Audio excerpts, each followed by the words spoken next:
Good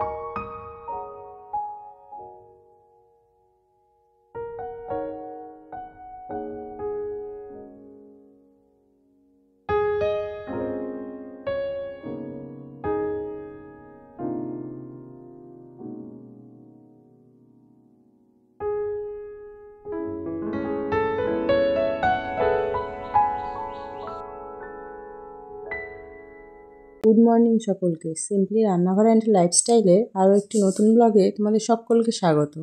আশা করছি তোমরা যে যেখানে আছো সকলেই খুব ভালো আছো, আর তোমাদের ভালোবাসা ও আশীর্বাদে আমরাও খুব ভালো আছি। এখন বাজে সকাল ওই 7:30। মেয়ে স্কুলে চলে গেছে, তারপর থেকে আমি ব্লগটা স্টার্ট করছি। দেখো সকালবেলায় রান্নাঘরে চলে এলাম, মেয়েকে আগে টিফিন করে দিয়েছি। এখন একটা তেল বানিয়ে নেব। এই তেলটাই আমি মাথায় ইউজ করি, তাই তোমাদের সাথে শেয়ার করলাম। এই হেয়ার অয়েলটা বানানোর জন্য আমি প্রথমে বাটিতে দিয়ে দিলাম কালো জিরে, আদা কুচি, কারি পাতা, পেঁয়াজ, মেথি আর দিয়ে দেবো জবা ফুলের পাতা। দিয়ে প্যারাশুট নারকেল তেল দিয়ে 5 মিনিট ফুটিয়ে নেব। এই তেলটা যদি ইউজ করো এটা চুলের জন্য কিন্তু খুবই উপকার। আমি সবসময় এটা ইউজ করি, তাই তোমাদের সঙ্গেও শেয়ার করে নিলাম। দেখো তেলটা হয়ে গেলে ঠান্ডা করতে দিয়ে দেবো, আর আমি চলে যাব রুমগুলো গুছিয়ে নেওয়ার জন্য। মেয়েকে রেডি করে দিয়ে বেডরুমগুলো আর গুছানো হয়ে ওঠে না। তো দেখো পর্দাগুলো সরিয়ে দিয়ে রুমটা গুছিয়ে নেব। আর জানালাটাও খুলে দেবো যাতে বাইরের আলো বাতাসগুলো রুমের মধ্যে চলে আসে। বাইরের আলো বাতাস রুমে ঢুকলে তবেই কিন্তু রুমটা একটু ভালো লাগে, তা না হলে একটু ভ্যাপসানো মতো হয়ে থাকে। আর দেখো পেছনে লঙ্কা গাছগুলো দেখো কত সুন্দর লঙ্কা হয়ে আছে, আবার গিয়ে তুলতে হবে। কয়েকদিন আগে তুলে নিয়ে এসেছিলাম, তো ওগুলো শেষ হয়ে গেছে, এখন গিয়ে আবার তুলে নিয়ে আসবো। তো আমাদের রুমটা গুছানো হয়ে গেল, এবার চলে এলাম মেয়ের রুমে। মেয়ের রুমটাও গুছিয়ে নিয়ে আর জানালাটা খুলে দিচ্ছি। এখান দিয়ে বেশ রোদ আসে সকালবেলা, তার জন্য সকাল সকালই খুলে দিই। রাতেবেলায় মেয়ে পড়া শেষ করে বই খাতাগুলো গুছিয়ে রাখি ঠিকই, তারপরে বাকি যে জিনিসপত্রগুলো থাকে সেগুলো আর গুছানো হয় না। তো অনেকটাই রাত হয়ে যায় যেহেতু, রাতেবেলা আমি আর তাই কিছুই গুছিয়ে রাখি না, সকালবেলা হলেই ওর ঘরটা গুছিয়ে দিই।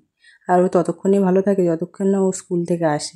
স্কুল থেকে আসলেই কিন্তু এটা ওটা বিছানার উপরে তুলে নোংরা করে রাখে, আর নিজেও বিছানার উপরে উঠেই খেলা করে। তবুও সকালবেলায় বিছানাটা গুছিয়ে রাখি, আর ঘরটা গুছানো থাকলে দেখতেও ভালো লাগে। আর এই যে ছবিটা দেখছো এটা হচ্ছে আমার মেয়ের প্রিয় কার্টুন ক্যারেক্টার, তাই ও ড্র করে আর ওয়ালে লাগিয়ে রেখেছে। দেখো ঘরগুলো গুছানো হয়ে গেছে, এবার আমি তৈরি করব ব্রেকফাস্ট। তাই ব্রেকফাস্টটা আজকে বানাবো চানা ছোলা। চানা ছোলা বানানোর জন্য আমি ছোলাগুলোকে আগের দিন 2 ঘন্টা ভিজিয়ে রেখেছিলাম, তারপরে জল থেকে তুলে রেখে দিয়েছি। আর দেখো কি সুন্দর কলা বেরিয়ে গেছে। তাই এগুলো দিয়েই বানাবো আজকে চানা ছোলা। তার জন্য কুচি কুচি করে প্রথমে লঙ্কাগুলোকে কেটে নিলাম। একটাই লঙ্কা দিয়েছি, এটা আমাদের ওই গাছেরই লঙ্কা, একটু আগেই তোমাদেরকে দেখাচ্ছিলাম। তো প্রচণ্ড ঝাল, তার জন্য একটাই দিয়েছি। তারপরে টমেটো দিয়ে দেবো কুচি কুচি করে কেটে। আর হেলদি খাবার কিন্তু সকালবেলা খাওয়াটা খুবই দরকার। আমরা সকালবেলা অনেকেই কিন্তু লুচি পরোটা খাই, ওটা খাওয়া কিন্তু সকালবেলা একদমই উচিত না। তো দিনের শুরুটা কিন্তু সবসময় হেলদি খাবারের সাথেই করা উচিত, তার জন্যই আমি কিন্তু এই চানাচুলাটা বানিয়ে নিচ্ছি। এরপরই দিয়ে দেবো এখানে একটা শসা। শসাটাকেও কিন্তু একদমই কুচি কুচি করে কেটে নিতে হবে। তো একটু বড় করে কাটলে কিন্তু ভালো লাগবে না, এরকম ছোট ছোট করে 4 কোনা করে কেটে নিলে কিন্তু বেশি ভালো লাগবে। তো আমি দেখো এরমভাবে কেটে নিয়ে এটা চানাচুলার মধ্যে দিয়ে দিচ্ছি। আর এরপরে দিয়ে দেবো একটা গাজর। গাজরটাকেও সেম প্রসেসে কিন্তু ছোট ছোট করে কেটে নেব। আর গাজর কিন্তু সবসময় কাঁচা খাওয়ার সময় ছালটা ছাড়িয়ে নেবে ভালোভাবে। আমি শুনেছি গাজরটা কিন্তু কাঁচা খেলে এরম মোটাভাবেই ছাল ছাড়িয়ে নিতে হয়। রান্নার ক্ষেত্রে কিন্তু হালকাভাবে ছাড়ালেও হয়, কিন্তু যখনই কাঁচা খাওয়া হয় তখন কিন্তু এরকম মোটাভাবেই ছালটা ফেলে দিতে হয়। তো দেখো গাজরটাও দিয়ে দিলাম। আর এরপরে দিয়ে দেবো কিন্তু আমি লেবু। তো লেবুটা দিলে কিন্তু চানা ছোলার টেস্টটা খুব ভালো আসে, লেবু ছাড়া কিন্তু অতটা ভালো লাগে না খেতে। তো দেখো আমার ছোলাটা রেডি হয়ে গেছে, এবার এটা খেয়ে নেব। সকালের খাওয়া দাওয়া সমস্ত কমপ্লিট করে নিয়ে এবার আমি সকালে ওই বানানো তেলটা নিয়ে চলে এলাম। অনেকটাই ঠান্ডা হয়ে গেছিলো, হালকা যখন গরম রয়েছে তখন আমি তেলটা নিয়ে নিচ্ছি আর এখন স্টোর করে নেব। আর এই অবস্থায় যদি চুলে মাখো তাহলে খুবই ভালো কাজ দেয়। হালকা গরম যখন থাকবে তখনই কিন্তু চুলে ইউজ করবে। আর এই তেলটা কিন্তু 15-20 দিন তোমরা স্টোর করে রেখে দিতে পারবে। আমিও এই এতটাই স্টোর করে রেখে দিলাম, ইউজ করতে থাকবো, যখন শেষ হয়ে যাবে তখন আবার নতুন করে তৈরি করে নেব। আর তেলটা লাগানোর পরে চুলের গোড়ায় হালকা করে ম্যাসাজ করে দেবে, আর স্নানের সময় চুলে শ্যাম্পু করে নেবে। তো আমার কাছে কিন্তু মনে হয় নামি দামি কোম্পানির তেল মাখার থেকে ঘরে তৈরি করে এরকমভাবে ন্যাচারাল তেল মাখাটাই কিন্তু খুব ভালো। আর আমি যখন তৈরি করতে পারি না আমি কিন্তু ওই নারকেল তেলটাই ইউজ করি। তো তেলটা মাখা হয়ে গেছে, এবার আমি ঘরের অন্যান্য কাজগুলো শুরু করব। এই ফটো ফ্রেমগুলোতে ধুলো পড়েছিল, তাই একদম পরিষ্কার করে দিচ্ছে। আর এটা দিয়ে পরিষ্কার করলে না ওই ডিজাইনের মধ্যে যে ময়লাগুলো বসে থাকে ওইগুলোও উঠে যায়। আগে আমি কাপড় দিয়ে পরিষ্কার করতাম, সেক্ষেত্রে দেখলাম উপরের ময়লাগুলো উঠে যাচ্ছে, কিন্তু ডিজাইনের মধ্যে যে ময়লাগুলো থাকছে না ওইগুলো রয়ে যায়। তাই জন্য আমি এটা নিলাম। আর এই ক্রাফটগুলো দেখছো, এগুলো কিন্তু আমার মেয়ে তৈরি করে। ও কিন্তু এগুলো তৈরি করতে বেশ ভালোবাসে, আর তৈরি করে করে ঘরের এখানে ওখানে ঝুলিয়ে রাখবে। এটাতে ওর খুব আনন্দ হয় যে আমার তৈরি জিনিস দিয়ে ঘর সাজানো হচ্ছে। তো আমিও কিছু বলি না, সব সময় না সাজালেও দুটো চারটে যদি না দিই তাহলে তো ওর মন খারাপ করবে, তাই জন্য আমিও দিয়ে রাখি। তো দেখো ওর ঘরের ওই ছবিগুলোতেও ধুলো পড়েছিল, এগুলোও পরিষ্কার করে দিচ্ছি। আর এটাও দেখো, এটাও কিন্তু ও উইলিং পেপার দিয়ে তৈরি করেছিল। দেখো কতটা সুন্দর না দেখতে। সকালবেলা মেয়ের যেহেতু স্কুলে যাওয়ার খুব তাড়া থাকে, তাই তখন ঘর ঝাড়ু দিলে ভালো করে ময়লাগুলো নিয়ে যাওয়া যায় না।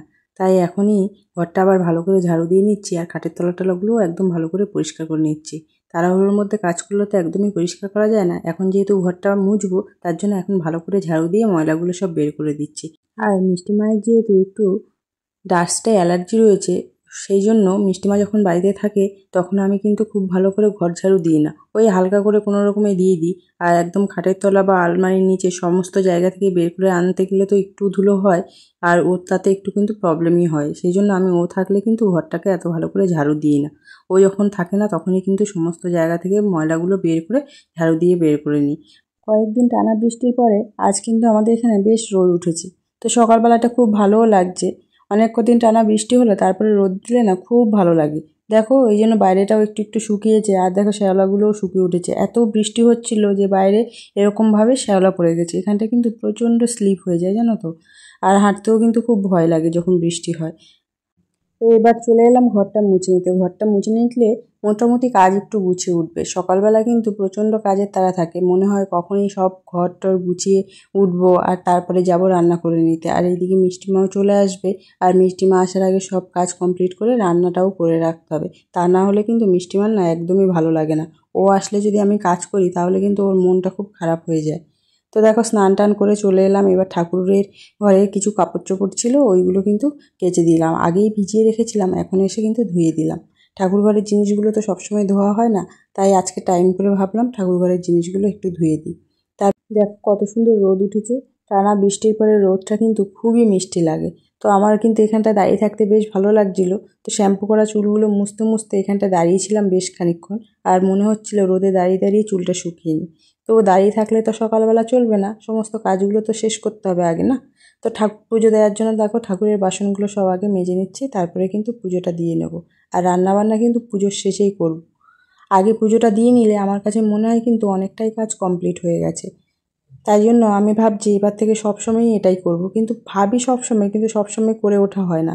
আগে রান্নাটাই করে ফেলি, তারপরে পুজো দিতে তখন মনে হয় অনেকটাই বেলা হয়ে গেছে ঠাকুর পুজো দিতে। যখনই দেখি ঘড়ির কাঁটা 12টা বেজে গেছে, তখন কিন্তু সমস্ত কাজগুলো ছুটে ছুটেই করতে হয়। তো তারপরে যদি ঠাকুর পুজোটা দিই তাহলে কিন্তু খুব তাড়াহুড়োর মধ্যেই দিতে হয়। আর মিষ্টিমা চলে আসলে তো বলবে মাম্মা তাড়াতাড়ি পুজো দিয়ে আসো। তো তখন কিন্তু শান্তভাবে ঠিক করে মন দিয়ে পুজোটা দেওয়া যায় না, সেই জন্য আগেই দিয়ে দিলাম। এই জবা ফুলগুলো যে দেখছো, এগুলো কত সুন্দর না, এগুলো কিন্তু আমাদের গাছেরই ফুল। তো এইগুলো কিন্তু গাছ থেকে তোলা নয়, আগের দিন গাছ থেকে কুড়ি তোলা হয়েছে, ফুল তোলা হয়নি। যদি ফুল তোলার জন্য রেখে দেওয়া হতো তাহলে কিন্তু একটাও ফুল আমি পেতাম না, সমস্ত ফুল লোকে এসে চুরি করে নিয়ে চলে যেত। ওই জন্য কিন্তু আগের দিনই আমাদেরকে কুড়ি তুলে রাখতে হয়। এখন নিজেদের গাছের ফুল, তবুও ফুল তুলতে পারবো না। গাছে সকালবেলা উঠে গাছ থেকে এত সুন্দর সুন্দর জবা তুলতে সবাই কিন্তু খুব ভালো লাগে, কিন্তু কিছু করার নেই, সবাই এসে নিয়ে চলে যায়। তো আমি যদি ভুল করে কোনো দিন কুড়ি না তুলি তাহলে কিন্তু সেদিন একটাও ফুল পায় না পুজোর জন্য। সবসময় কিন্তু আগের দিনই তুলে রাখতে হয়। এই গাঁদা ফুলের মালাটা কিন্তু বাজার থেকেই কিনে আনা হয়েছে। কালারটা কিন্তু খুব ভালো লাগছে না, এত সুন্দর করে গেঁথেছে। তো আমি সেখান থেকে কয়েকটা গাঁদা ফুল কিন্তু খুলে রেখেছিলাম, এখানটায় সেগুলো সাজিয়ে দিয়ে দিলাম। এই পুষ্পপত্রের উপরে সমস্ত কিছু সাজিয়ে দিয়ে দিয়েছি। প্রদীপটা ধরিয়ে নেব, এবার দিয়ে দেবো একটা ধূপ। আমি কিন্তু ধূপকাঠি ইউজ করি না, শুনেছি বাড়িতে ধূপকাঠি ইউজ করতে নেই, যেহেতু ধূপকাঠির ভিতরে বাঁশ থাকে, তাই বাঁশ জ্বালানো বাড়ির জন্য অমঙ্গল। আমি জানি না কতটা সত্যি বা মিথ্যে, তো শুনেছি তাই। আর এই কাঁচা ধূপটা আমি বৃন্দাবন গিয়েছিলাম, ওখান থেকে নিয়ে এসেছি। তখন থেকে কিন্তু এই কাঁচা ধূপটাই ইউজ করি। শেষ হয়ে গেলে ভাবছি এখান থেকে আবার কাঁচা ধূপটা কিনে নেব। জানি না কাছাকাছি পাওয়া যায় কিনা, তবে আমাদের এখান থেকে ওই 40-45 কিলোমিটার দূরে একটা মন্দির আছে, ওই মন্দিরে কিন্তু এই কাঁচা ধূপ পাওয়া যায়। আমি এর আগে একবার কিনে নিয়ে এসেছিলাম।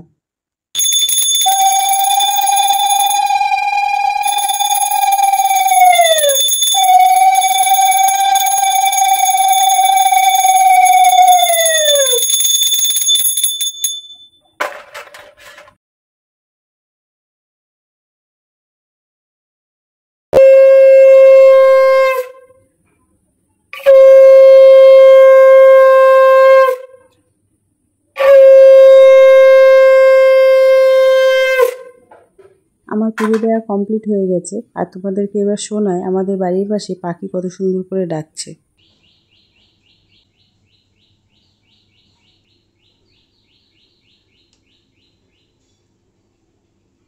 এখন তো সচরাচর পাখির ডাক কিন্তু শোনাই যায় না, তো মাঝে মধ্যে যখন বাড়ির পাশে পাখিরা এসে এরমভাবে ডাকে, সেই আওয়াজে কিন্তু মনটা বেশ আনন্দিত হয়ে ওঠে। তোমরা যারা যারা আমার ব্লগ দেখছো তারা কিন্তু আমাকে কমেন্ট বক্সে এসে কমেন্ট করতে পারো যে তোমাদের বাড়ির কাছেও কি পাখিরা এইভাবে এসে ডাকে, যদি ডাকে তাহলে কি কি পাখি তোমরা সবসময় দেখতে পাও সেটা কিন্তু জানিও।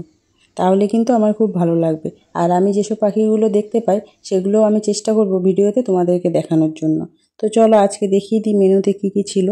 আজ করেছি ডালিয়ার খিচুড়ি, আর করেছি পনির দিয়ে আলুর তরকারি। তো দেখো, যেহেতু ব্লগটা অনেক বড় হয়ে গেছে তাই রান্নার ভিডিও আর শেয়ার করলাম না।